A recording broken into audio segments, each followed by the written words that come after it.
আসসালামু আলাইকুম।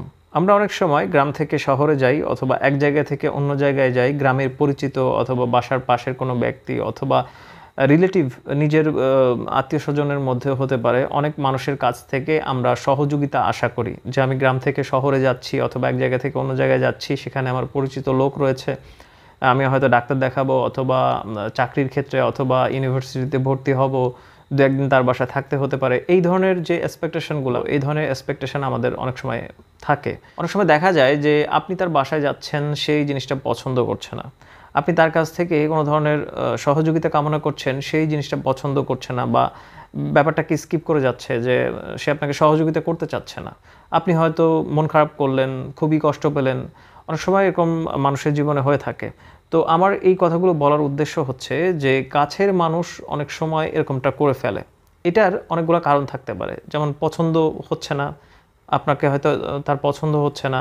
সে চাচ্ছে না যে আপনি তার বাসায় যান। এই একটা কারণ। আরেকটা কারণ এরকমটা হয় অনেক সময় যে কোনো ব্যক্তি যদি অনেক উপরে উঠে যায়, হয়তোবা আর্থিক দিক দিয়ে অথবা মান-সম্মানের দিক দিয়ে ভালো কিছু হয়ে গেছে, জীবনে বড় কিছু হয়ে গেছে, লেখাপড়া করেছে হয়তো গ্রামে অথবা এমন একটা জায়গায় হয়তো একসময় কষ্ট করেছে কিন্তু এখন হয়তো একটা ভালো জায়গায় চলে গেছে। অনেক সময় টাকা-পয়সা পাওয়ার ক্ষমতা এই জিনিসগুলো যখন মানুষের হাতে আসে, মানুষের মানে ক্যারেক্টার বদলে যায়, এরকমটা হতে পারে। আরেকটা বিষয় হচ্ছে যে আমরা অনেক সময় এরকম ভুলও করে থাকি যে নিজ আত্মীয়র মধ্যে যদি কেউ একটু ভালো অবস্থানে যেতে চায়, আমরা তাকে টেনে ধরে নামাই। মানে তার সম্পর্কে কুৎসা রটিয়ে বেড়াই যে সে এরকম, সে এরকম।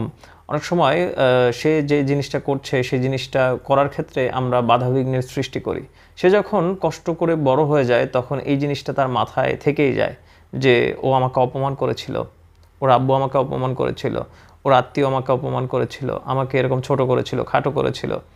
সে এখন এসছে, তার মাথায় এই জিনিসটা থেকেই যায় যে মানুষ আমাকে তুচ্ছ-তাচ্ছিল্য করেছিল।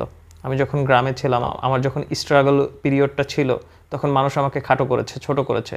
সেই জিনিসটা তার মাথায় থেকেই যায়। যারা তাকে তুচ্ছ-তাচ্ছিল্য করেছিল, তারা যখন তার কাছে সহযোগিতা চায়, তখন সে আর সহযোগিতা করতে চায় না।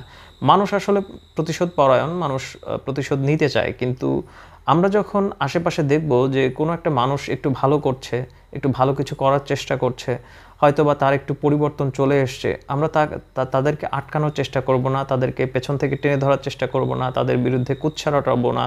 এই ধরনের জিনিসগুলো আমরা করব না। কারণটা হচ্ছে যে কখন কার কাছে হাত পাততে হয় কিংবা কখন কার কাছে যেতে হয় আমাদের, এটা আসলে কেউ বলতে পারে না। মানুষের জীবন যে কত বৈচিত্র্যময়, এই জিনিসটা আমাদের বুঝতে হবে। কখন কার কাছে যেতে হবে, আল্লাহ কখন কার কাছে আমাদেরকে পাঠাতে পারে, এই জিনিসটা আমাদের অবশ্যই মনে করা উচিত এবং কাউকে ছোট কিংবা খাটো করার আগে আমাদের ২-৩ বার চিন্তা করা উচিত যে আমি কাজটা করছি, আমাকে হয়তো একদিন তার কাছে যেতে হতে পারে। তো সবাই ভালো থাকবেন। আসসালামু আলাইকুম।